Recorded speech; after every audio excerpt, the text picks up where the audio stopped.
Dear student, today we are going to discuss about the learned behavior. Previous lecture में हमने ये बात discuss की थी इनेट बिहेवियर क्या होता है, कि जो बाय बर्थ था, जिस पे एक्सपीरियंस का किसी भी किस्म का कोई इन्फ्लुएंस नहीं होता था। आज हम लर्न बिहेवियर के अंदर डिस्कस करने जा रहे हैं, that is the adaptive change in individual behaviour as a result of experience. That is adaptive change है, हर ऑर्गेनिज्म, हर इंडिविजुअल उसको अडॉप्ट करता है। ये लर्निंग कैपेबिलिटीज किसी भी ऑर्गेनिज्म के नर्वस सिस्टम पे डिपेंड किया करती है, कि जिसका नर्वस सिस्टम बेटर होगा वो बेटर लर्न करेगा, जिसका नर्वस सिस्टम सुपीरियर नहीं होगा, इंफीरियर होगा, वो स्लो लर्नर होगा। फिर भी अडॉप्टिव चेंज है, with the passage of time अगर उस ऑर्गेनिज्म के ऊपर किसी किस्म का स्टिमुलस अप्लाई किया जाता है, उस स्टिमुलस के मुताबिक वो अपने आप को मॉडिफाई कर लेता है। ये इननेट बिहेवियर नहीं करता, डिफरेंट वे में परफॉर्म करता है। इस वजह से करता है कि अगर वो उस स्टिमुलस को क्विकली रिस्पॉन्ड नहीं करेगा तो ऑर्गेनिज्म का सर्वाइवल थ्रेट में चला जाएगा। Environment is not a constant entity, it is a change gradually. जैसे ये चेंज होगा, अल्टीमेट क्या होगा कि ऑर्गेनिज्म को भी चेंज इन्वायरमेंट के अंदर, अपने बिहेवियर के अंदर चेंज लानी पड़ेगी। चेंज इस वजह से कंपल्सरी है फॉर देयर सर्वाइवल, कि वो सर्वाइव कर सके।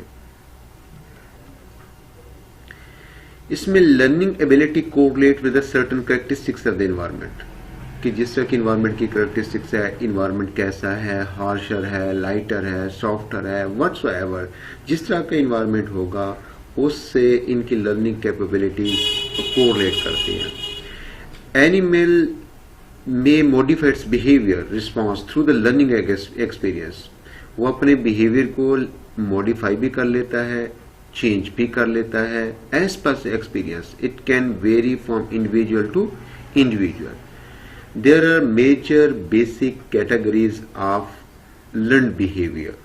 Here you can check here is habituation, sensitisation, associative learning. Associative learning को फर्दर सब कैटेगराइज किया जाता है। क्लासिकल कंडीशनिंग है, ओपेरेंट लर्निंग है, लेटेंट लर्निंग है, इनसाइट लर्निंग है, लर्निंग एंड कॉग्निशन है।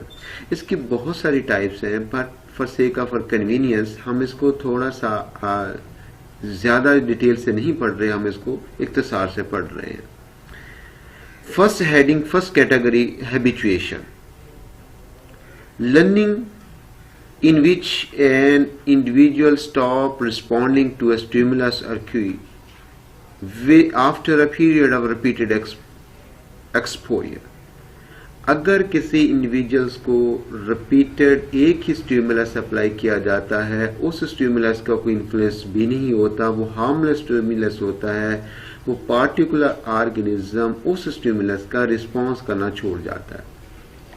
मिसाल के तौर पर मैं आपकी इसमें से कॉमन लाइफ से एक एग्जांपल देना चाहूंगा। अगर आप क्लासरूम में बैठे हैं, कुछ बच्चे इसमें यूज टू होते हैं कि टीचर जितनी भी इंसल्ट करता जाए वो बच्चे उनकी कहना नहीं मानते, वो लर्न नहीं करते, वो असाइनमेंट नहीं करके आते, वो याद नहीं करके आते।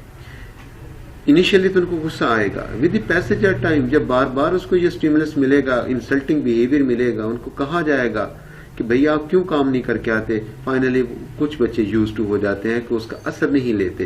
That is said to be the habituation, they become habituated, क्योंकि हार्मलेस स्टिमुलस है। अगर उसको फाइन किया जाता, उसको एक्सपेल किया जाता, definitely do work. Habituation is extremely simple form of the learning. ये नॉन एसोसिएटिव है, ये किसी चीज के साथ इसका एसोसिएशन नहीं है। Stimulus is a linked with the any punishment और द रिवार्ड। इसमें हैबिचुएशन में किसी पनिशमेंट या रिवार्ड के साथ इसका किसी किस्म का लिंक नहीं है। इसमें हैबिचुएशन में ये होता है कि समटाइम एनिमल्स के अंदर, अगर हम ह्यूमन से हटकर एनिमल्स को कंसीडर करते हैं, एनिमल्स दे कंजर्व एनर्जी, कि अगर वो स्टिमुलस अप्लाई किया जा रहा है, वो बार बार स्टिमुलस अप्लाई किया जा रहा है, उसका इन्फ्लुएंस भी कोई नहीं हो रहा, ऑर्गेनिज्म उसको रिस्पॉन्ड करना छोड़ जाते हैं, कि अगर बार बार उस स्टिमुलस को रिस्पॉन्ड करना शुरू कर देते हैं, उनकी एनर्जी का वेस्टेज होना स्टार्ट हो जाता है। In this way they have to conserve their energy, they have, उसके साथ यूज टू उसमें से हो जाएंगे। इसमें किसी किस्म की कंडीशनिंग नहीं है, कि किसी कंडीशन के साथ ये कन्फाइंड नहीं है, कोरिलेट नहीं करता। और इसमें इस हैबिचुएशन को सेंट्रल नर्वस सिस्टम के थ्रू कंट्रोल किया जाता है। अब इसके मल्टीपल एग्जांपल्स पढ़ते हैं। First of all prairie dogs को पढ़ते हैं। प्रेरी डॉग्स देखें, here look here, this is the prairie dogs.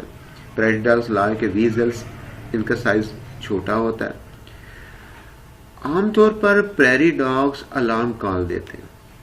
Alarm call animal तब प्रोड्यूस करते हैं जब उन्हें सराउंडिंग में किसी किस्म का डेंजर फील होता है, उसको प्रीडेटर से थ्रेट फील होता है।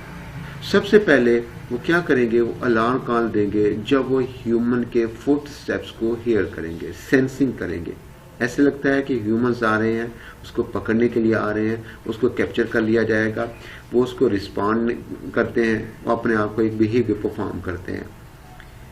इससे उनके ह्यूमन के फुट स्टेप से ये इंडिकेशन होती है कि there are some potentially hungry animals. जो बड़ा एनिमल्स है वो हंग्री है, वो उसको कैप्चर करना चाहता है, उसको पकड़ लेगा या उसको खा लेगा, व्हाट्सएवर।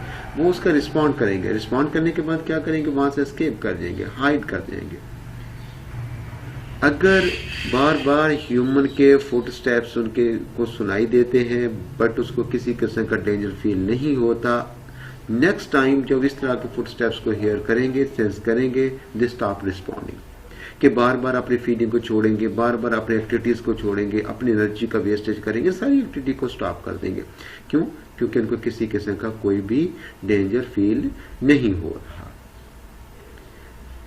इसमें कंडीशन यही है कि उसमें बैड हैपनिंग ना हो, कि अगर वो फुट स्टेप्स सुन रहे थे, कोई पोटेंशियल प्रीडेटर था, उसने उसको ग्रिप कर लिया, पकड़ लिया, लाइफ थ्रेट में चलेगी, बैड हैपनिंग हो गई, तो फिर उससे हैबिचुएट नहीं होंगे। इसका हरगिज मतलब नहीं है कि अगर वो इस तरह के फुट स्टेप्स सुनेंगे उसके साथ हैबिचुएट हो जाएंगे। समटाइम बैड एक्सपीरियंस भी हो सकता है।